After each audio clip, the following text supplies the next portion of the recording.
Our cover story tonight is about how far China wants to go to crack down on dissent. In one sentence, to any length. This story is not about something that's happening on Chinese soil. China has taken its operation against dissent beyond its borders to other countries. How? By setting up police centers. What is their purpose? Why has Beijing set them up? How do they operate? Where all are they located? On Gravitas tonight, we break it down for you.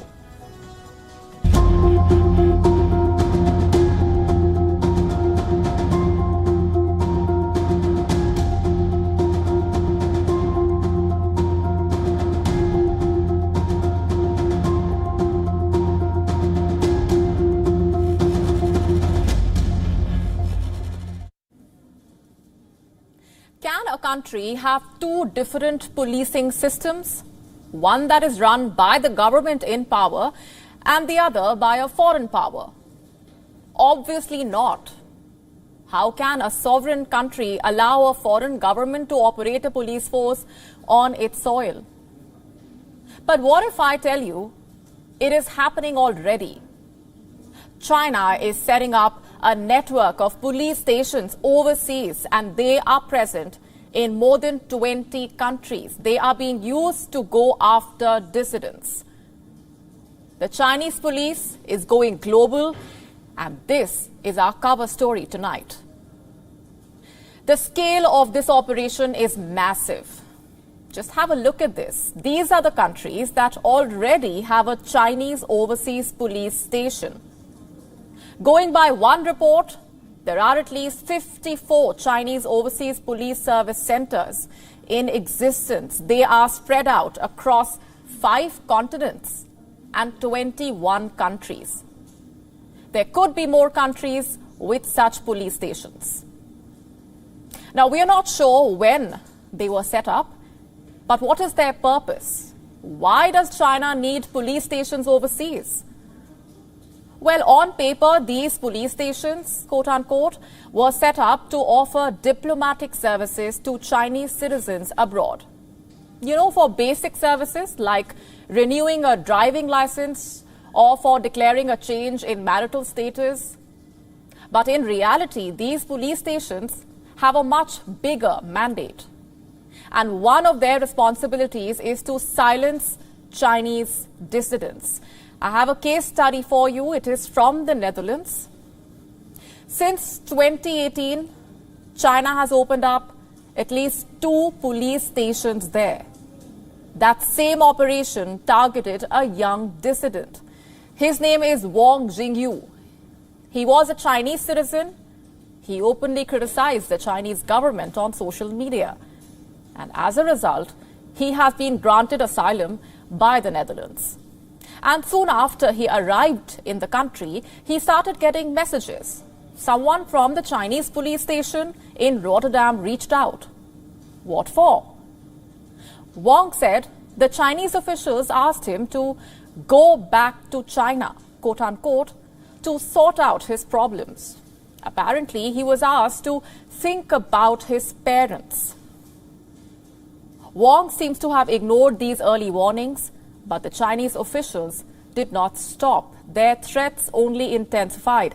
Wang started receiving death threats. Here is one of the text messages that he got. It said, "I am going to kill you." And that message came with a picture of a gun. The Netherlands has now launched an investigation. Reports say the Dutch Foreign Ministry has already termed these police stations as illegal. But what about the other countries? Well, they need to catch up because these police stations are conducting coercive activities under the radar. Here is a statistic for you to consider. From April 2021 to July 2022, at least 230,000 nationals returned to China.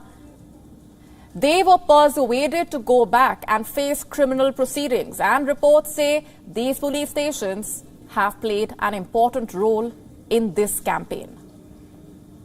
These stations are an extension of the Chinese state overseas. and a means to keep the citizens in check beyond the physical borders of China. They pose a serious challenge to the sovereignty of independent nation states. Let's now dig deeper into this problem with our guest today.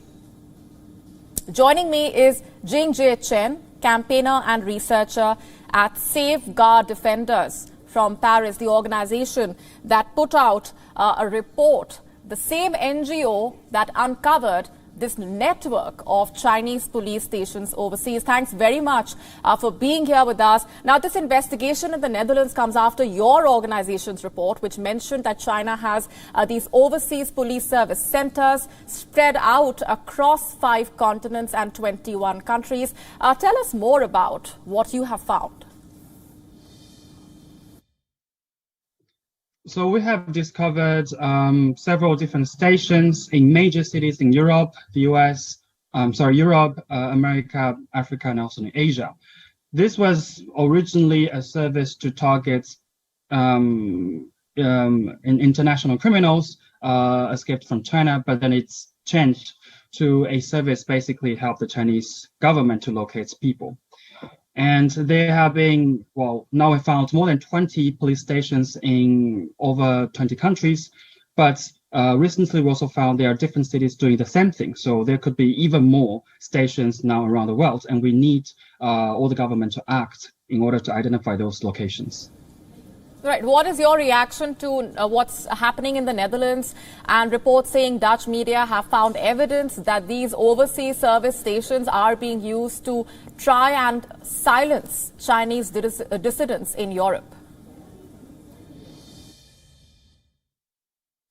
Sure. So we welcome the Dutch authority to start an investigation on this matter. But we also know that there probably are a lot of victims who are sent back to China or who are threatened to forced to go back to China. And then so we want this investigation to be able to protect the victims and to protect the Chinese dissidents abroad, especially here in the Netherlands. Right. If you can tell us a bit more about how these centers actually function. Originally, it was established in 2018 by the Fuzhou City Public Security Bureau. The aim or the campaign was to basically bring back the telecom frauds criminals from abroad to China. However, we also have seen that this has been used as a way to intimidate people living outside of China. This is also concerning because these service stations are usually undercover in local Chinese associations or sometimes supermarkets or restaurants. So we are not able to identify how many people are working for the Chinese government in that case. And it's also important to know that this is operating in a foreign soil. So we really would need different governments here in Netherlands, and Canada has responded, Spain and the US has responded, and we want also a first European country to be able to take a concrete actions to protect the victims. And talking about these persuasion operations, how do these centers really carry them out? These operations that are aimed at coercing those suspected of speaking out against the Chinese regime to return home? So usually the local public security bureau will reach out to, say, the leaders of the Chinese overseas associations, or say Chinese Chamber of Commerce in different countries. So they will select those, say, important figures in order to ask them to become the director of the stations. And then through them, they can also reach out to more people who might know more people in the Chinese community. But there are also informers who are individually selected and appointed by the Chinese public security bureaus in order to inform the government about the whereabouts, about the activities of a specific targeted person, and then to report them and then reach out to them, organize an online meeting in order to tell them that, well, we actually have located you and we may be able to contact your family members. Then so there's two ways for them to force the overseas Chinese to come back to Taiwan, to China. Sorry. Jingjie Chen, we're leaving it there for the moment. Thanks very much indeed for being here on the broadcast. Now, there is more bad news for Beijing to deal with. It's a story that just refuses to die down. Did you see what happened at the Communist Party conference last week? How a former president was escorted off the stage? That's Hu Jintao, the predecessor of Xi Jinping, who was unwilling to leave his seat. Ultimately, he was forced to leave. Let's replay that video for you.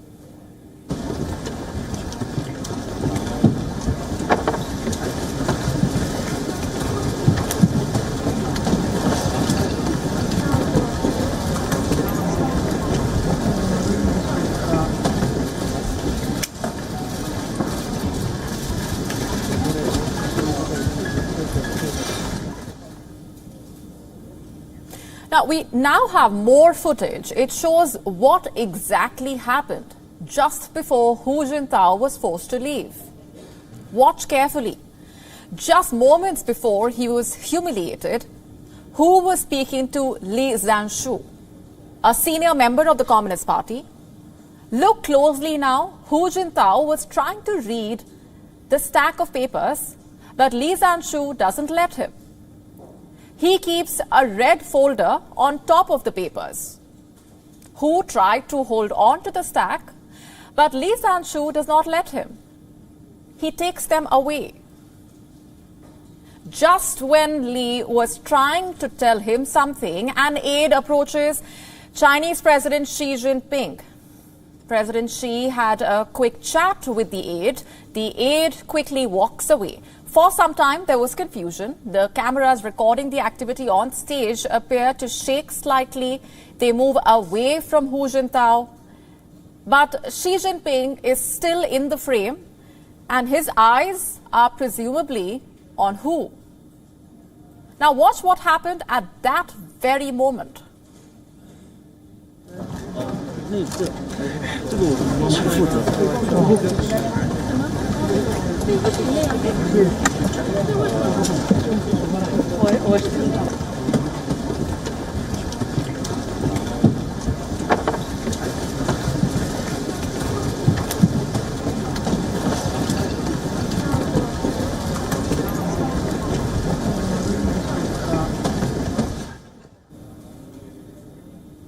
We all know what happened after that. Hu did not want to leave, but the two aides still persisted. Hu appears confused and slightly disoriented. Just before he was about to leave, he stops for a moment. He says something to Xi Jinping. The Chinese president appears to nod back, but he seems dismissive. And finally, Hu Jintao leaves the stage. But let me rewind that footage once again and focus on that first exchange between Xi Jinping and the aide. Obviously, we don't know what the Chinese president conveyed, but it appears he could have set the ball rolling. Did his actions humiliate Hu Jintao? China's major political events, especially the party congress, are highly choreographed events. Was this some sort of a power move by Xi Jinping, or did it happen by accident? What really happened that day? All these questions are being asked around the world. Journalists posing the same questions to China's foreign ministry. And Beijing is being evasive. A question from Reuters.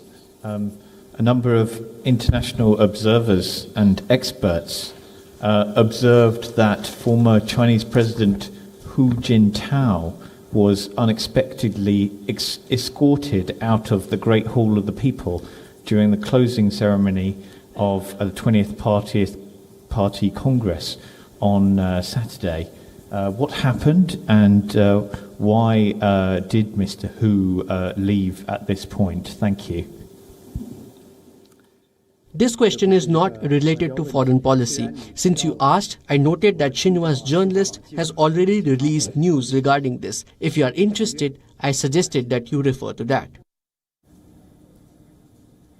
Here is the press release he was talking about. It was released by one of the state mouthpieces of China.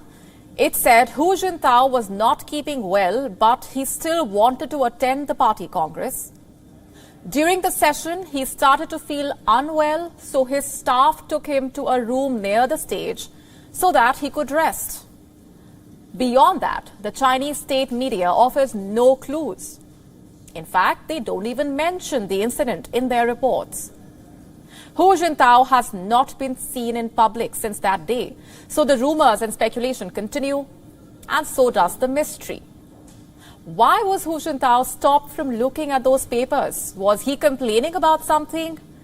What did Xi Jinping say to those aides? Considering the opaque nature of Chinese politics, we might not get any answers soon.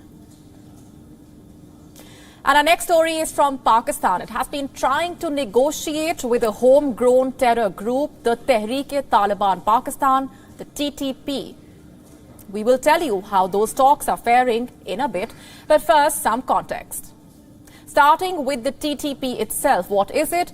It's an umbrella organization of various terror outfits in Pakistan, and this group is separate and distinct from the Afghan Taliban, but has many Taliban veterans serving in its ranks. The TTP has two primary objectives. One, oust the civilian government in Islamabad, and two, rule Pakistan in accordance with the Sharia law.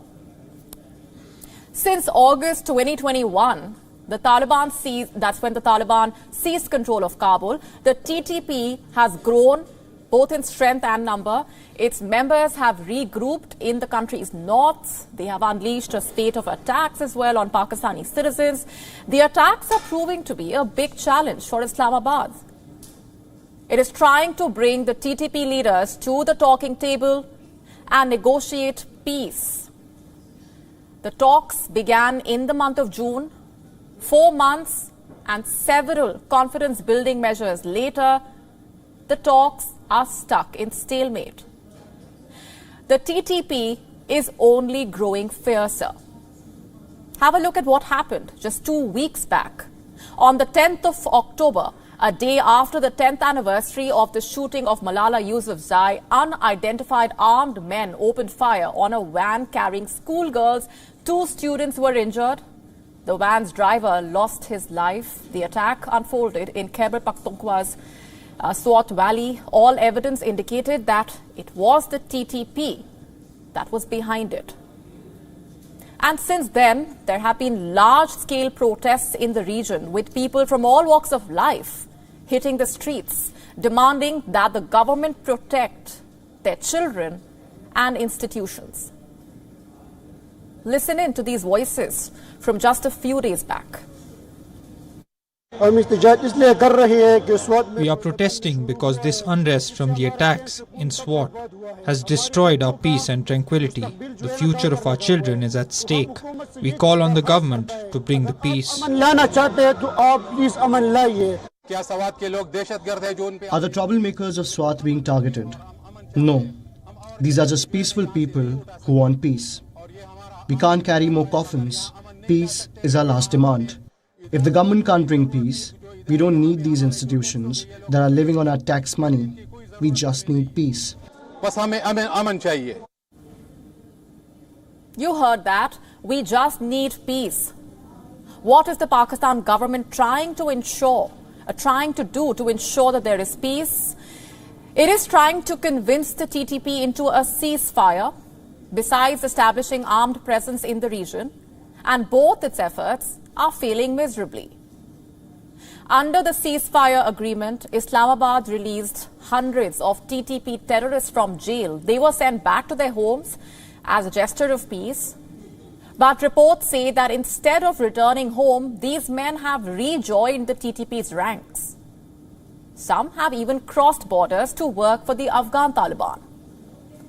The second step that Islamabad took was ramping up its security presence. Hundreds of armed forces and intel operatives have been posted in the Khyber Pakhtunkhwa region, but they are no match for a resurgent Tehreek-e-Taliban.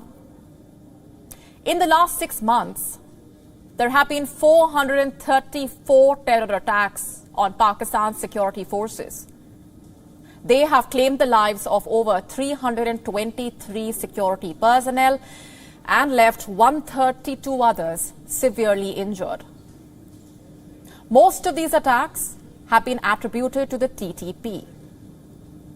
What does this tell you? That the TTP has become a thorn in Pakistan's flesh, a rotten apple which Pakistan itself nurtured and is now paying a heavy cost for doing that. But despite the abysmal state of affairs there, Pakistan has the audacity of telling others on how they should engage with terror groups. Case in point being the United States of America. Pakistan recently offered to help America in facilitating talks with the Afghan Taliban. Guess what Washington has told Islamabad? We don't need your help. Those were the exact words spoken. In a recent interview, the U.S. Special Representative for Afghanistan categorically snubbed Pakistan's unwarranted offer. He said, we don't need Pakistani delegates or the Pakistani airspace for any sort of engagement with or an operation in Afghanistan. Now, on the political front, Imran Khan, Pakistan's former Prime Minister, in 2 days from now is set to launch a nationwide rally in Pakistan, the Hakiki Azadi March. He says it will be the biggest protest march in Pakistan's history, one that will rid the people from the quote-unquote thieves imposed upon them. What does he mean by that? How long will this march continue for? Is it aimed at removing Shehbaz Sharif from power? No one really knows. But Imran Khan is calling it a war for the future of Pakistan, a statement that leaves little to doubt about his intentions. Today I have decided to launch the long march from Friday at 11 a.m. from Liberty Square in Lahore to Islamabad. We will gather there, God willing. I will lead the march. The government should conduct fair and transparent elections in the country. They should let the people decide. There is no other way out other than elections. The country is also making headlines for the mysterious killing of a journalist, Arshad Sharif, a 49-year-old investigative reporter who was killed by the police in Kenya. This incident unfolded on Sunday night. The journalist was traveling in his car. He failed to stop at a checkpoint in Nairobi. The police opened fire. The journalist died. Kenyan authorities say it was a case of mistaken identity, one that concerned a car involved in an abduction case. The journalist's past is of interest here. Sharif was highly critical of the Pakistan army, so much so that he had to leave Pakistan in August this year because charges of sedition were filed against him. Naturally, his death has stunned Pakistan's media fraternity. It is demanding a detailed probe into the incident. So at the end of the day, this is the state of affairs in Pakistan, a terror group unleashing havoc, a former prime minister fostering public dissent, and a slain journalist making news for the mysterious circumstances around his death. Same old story in Pakistan, albeit with new twists and turns. Shifting focus, our next story is about the oil wars, the ongoing spat over oil production, a spat between the US and Saudi Arabia. It has been underway for quite some time, and from the looks of it, it's only set to intensify. Here's why I say this. On Tuesday, Saudi Arabia's energy minister, Prince Abdulaziz bin Salman, issued scathing rebuke of the US, accusing it of manipulating the markets. He did not take any names, but did not leave much to guess either. Let me quote from his statement. People are depleting their emergency stocks and using it as a mechanism to manipulate markets, while its profound purpose was to mitigate shortage of supply. However, it is my profound duty to make it clear to the world that losing emergency stock may become painful in the months to come. What exactly was he referring to? Joe Biden's decision to release strategic fuel reserves. 7 days back, he announced the release of an additional 15 million barrels of oil from the US Strategic Reserve. 15 million. Interestingly, Biden insisted that the move was not politically motivated, that it was not aimed at enhancing his electoral prospects in the midterm polls, but simply aimed at easing the oil shortage and lowering the gas prices. Riyadh does not believe this is the case. It says Washington's move is a desperate bid to build further pressure on the markets and manipulate the prices of oil. In other words, dictate the terms of the global energy industry. Now that's Saudi Arabia's charge. Is there any merit to this? Well, there is. You see, since the war started, America has released close to 180 million barrels of oil. This is oil from America's strategic petroleum reserves. It is meant to address energy supply constraints, not to relieve price pressures. But Biden couldn't care less. In fact, there is more reason to believe that Riyadh has only reiterated this warning, the timing being significant. This warning comes on the heels of a decision by OPEC Plus to cut oil production by 2 million barrels a day from November. The White House has criticized this move, calling it the same as aligning with Russia. The Saudi energy minister responded to this charge as well. This is what he said. I'm quoting again. I keep listening. Are you with us or against us? Is there any room for? We are for Saudi Arabia and for the people of Saudi Arabia. What does that tell you? That the oil dispute between the US and Saudi Arabia is only intensifying. This is despite Joe Biden visiting the kingdom this summer. Remember, he went there expecting a deal to boost oil production.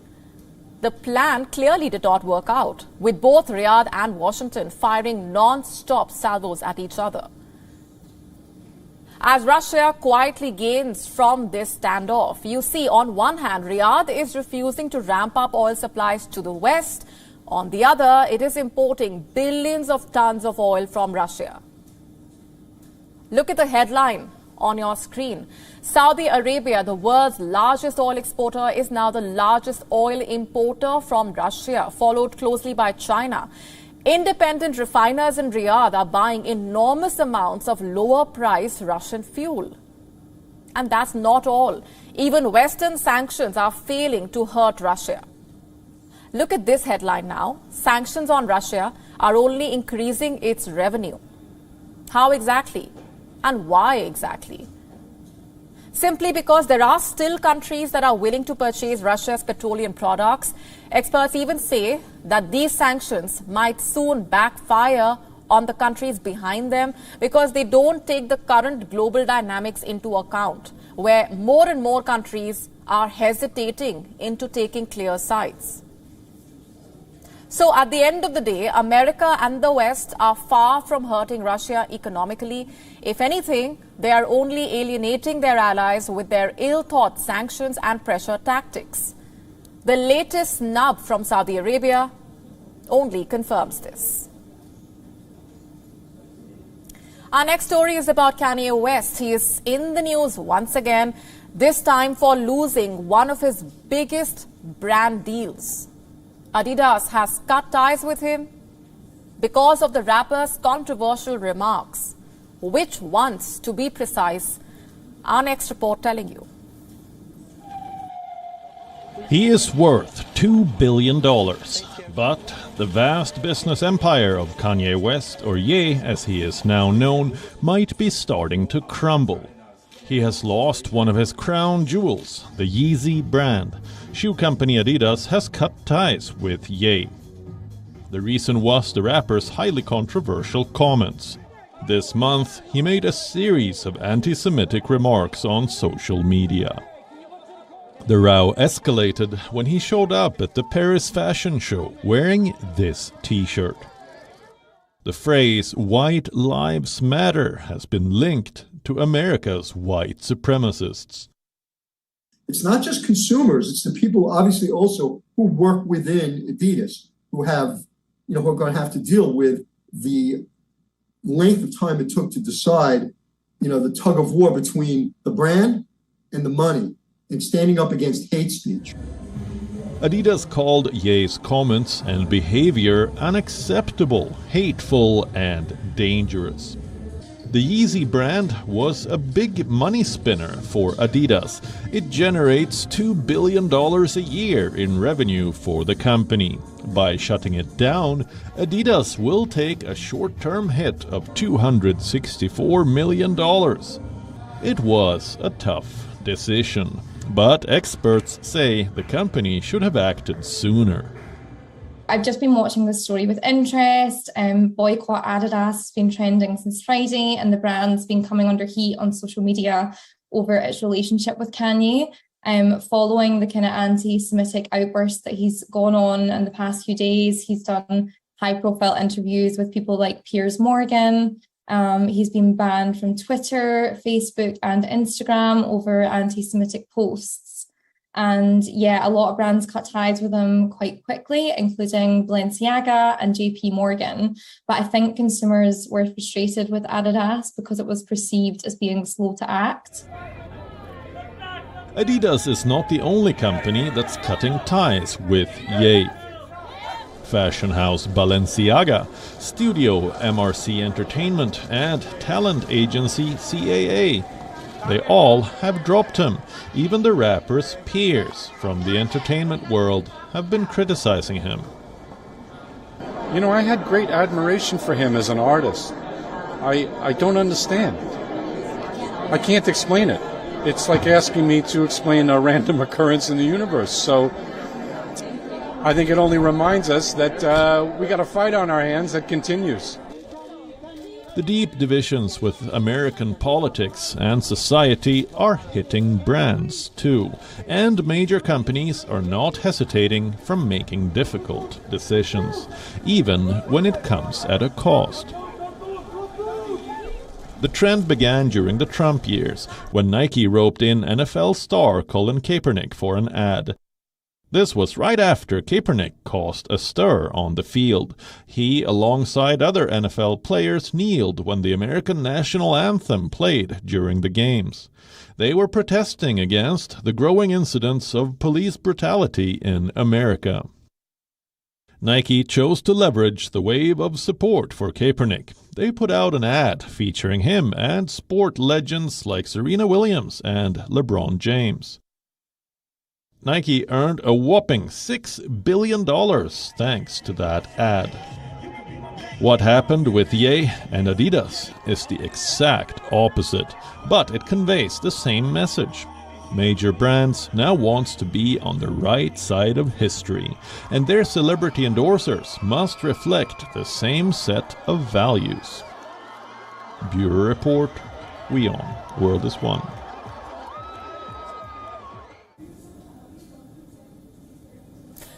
Our next story is about a term that has unfortunately become one of the most used terms in recent times, burnout. It has been making its presence felt increasingly so thanks to the COVID-19 pandemic. Longer work hours, increased demands at home resulted in burnout and stress at all-time highs across professions. Let's start with the basics for now. What is burnout? According to the World Health Organization, burnout is a syndrome resulting from workplace stress that has not been successfully managed. It is characterized by 3 factors: feelings of energy depletion or exhaustion, increased mental distance from one's job, or feelings of cynicism related to one's job, and reduced professional efficacy. Burnout syndrome was first coined in the 1970s. It was used for workers feeling exhausted by their jobs. In 2019, the World Health Organization officially recognized it as an occupational phenomenon. Just how widespread is it? 2022 data shared by Gallup showing that a third of all workers always or very often feel burned out at work. A Gallup poll found that worker engagement dropped across industries in 2021 for the first time in a decade. And according to the American Psychological Association, burnout and stress rose over the last 2 years, that too almost in every domain. So employee fatigue is clearly on the rise. That is the problem. What about the solution? Now, different organizations have different working protocols, and how they choose to deal with workplace burnout varies. There is one way in which they are battling burnout, a rather unique one. Enter C-suite executives designated as Chief Purpose Officers and Chief Impact Officers. What is their job?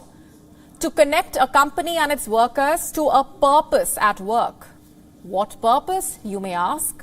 Well, simply put, how the organization benefits the world, and then trying to get the employees to feel like they are a part of this bigger mission. You see, burnout is a result of multiple factors which may or may not be addressed by bringing in these executives. Workers could be feeling disconnected or burned out because of a variety of reasons. While this is a step in the right direction, will it work or not remains to be seen. And our next story is about bees. What's the first thing that comes to your mind when I mention them? Honey? Bee stings? Their buzzing sound, perhaps? What about the weather? New research suggests that bees can have an impact on the weather because their wings can generate tremendous amounts of electricity. Our next report getting you the details. When you think of electricity in the air, it's common to imagine violent storm clouds. But what if we told you that a swarm of bees can generate 8 times that amount of electricity? Hard to believe? Well, UK-based researchers have found that bees and other insects generate shocking amounts of electricity. The amount can potentially affect the weather. How is that possible? First, let's talk about the physics. Bees can flap their wings more than 230 times a second. This causes friction between their wings and air molecules.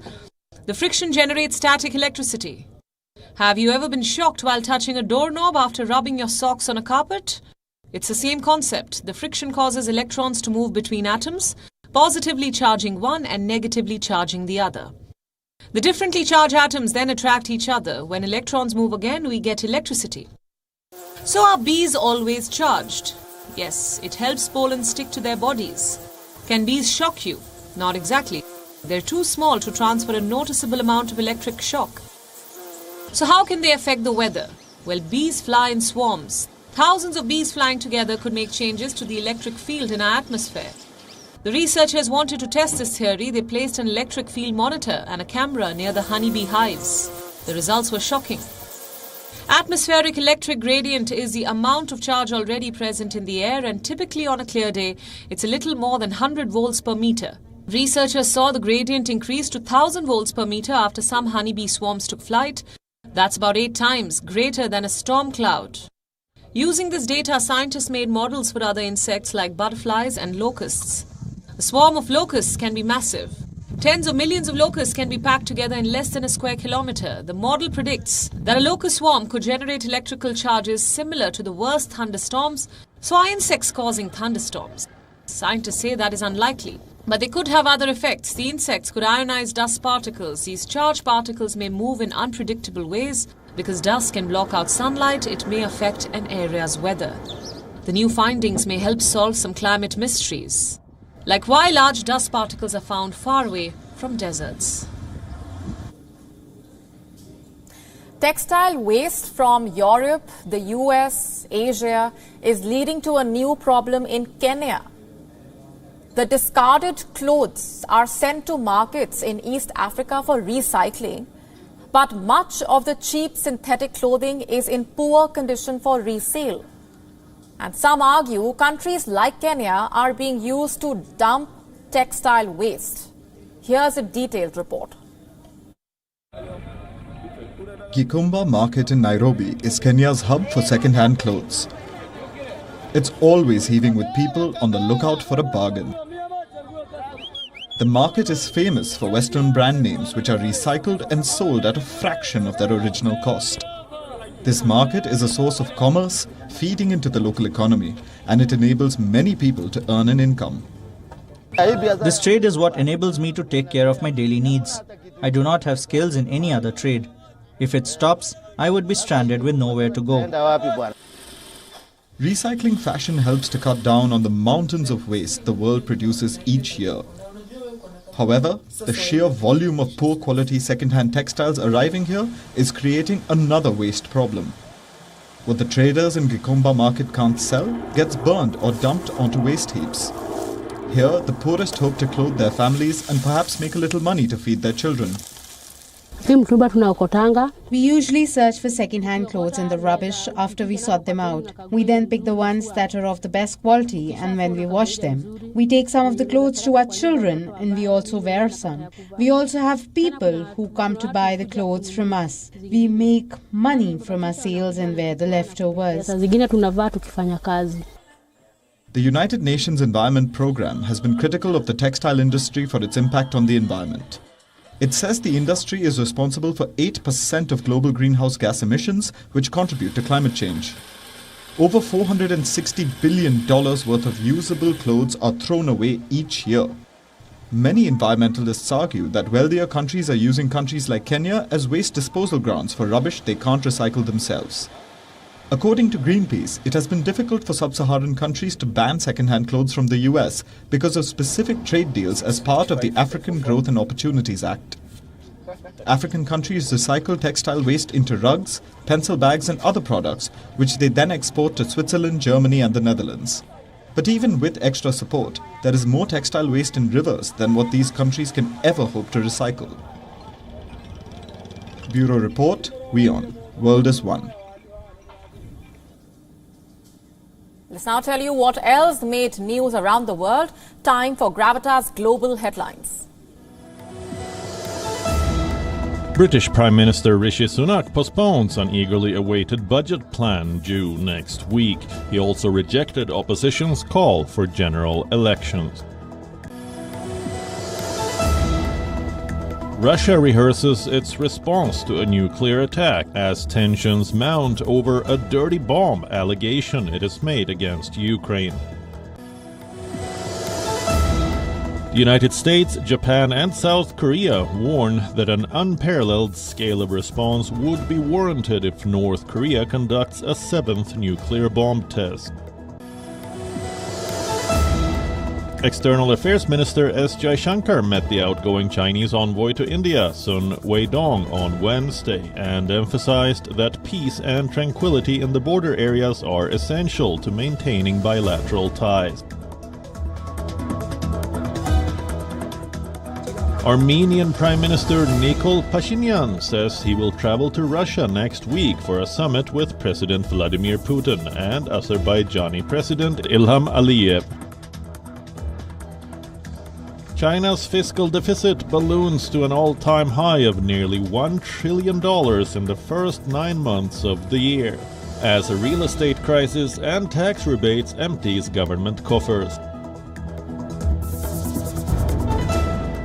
Iran deploys riot police in large numbers after activists call for protests across the country to mark 40 days since Mahsa Amini's death in police custody.